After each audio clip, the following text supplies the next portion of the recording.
ওম শান্তি। ওম নমো শিবায়। আজকের বরদান সুখ স্বরূপ ভব। বিশ্লেষণ।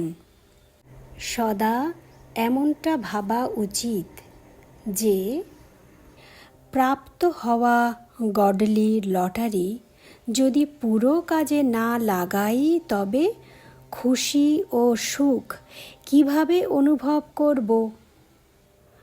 কারো কাছে যতই ধন থাকুক না কেন, কিন্তু সুখের প্রাপ্তি তখনই হবে যখন তাকে ইউজ করা হবে।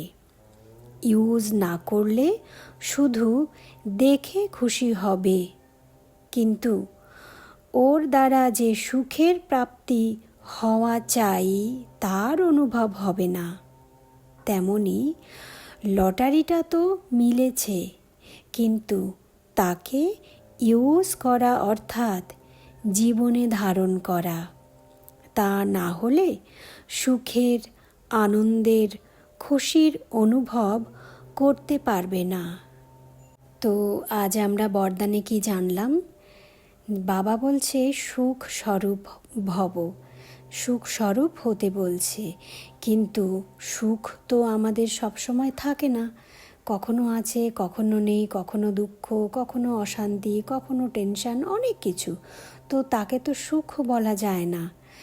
বাবা বলছে বাবা তো আমাদের লটারি দিয়েই দিয়েছে, কিন্তু আমরা সেটাকে তখন অনুভব করতে পারবো যখন নিজের জীবনে সেগুলো ধারণ করব।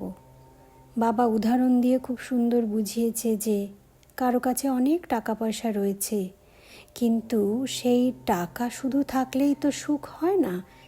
ধন দেখা গেল অনেক রয়েছে ব্যাংকে, আমি যদি সেই ধনকে ইউজ না করি তবে তো সেই ধন সুখকারক হয় না, মানে সুখ দিতে পারে না। সেই ধন শুধু দেখে ভালো লাগবে যে আমার কাছে অনেক আছে। তেমনি বাবা বলছে বাবা তো লটারি দিয়ে দিয়েছে, সুখের লটারি, কিন্তু সেটা যদি আমরা নিজের জীবনে ইউজ না করি, মানে প্রতিদিন সেগুলোকে ধারণ না করলে তো সেই সুখানুভূতি, আনন্দ খুশির অনুভূতি তো হবে না। ওম শান্তি।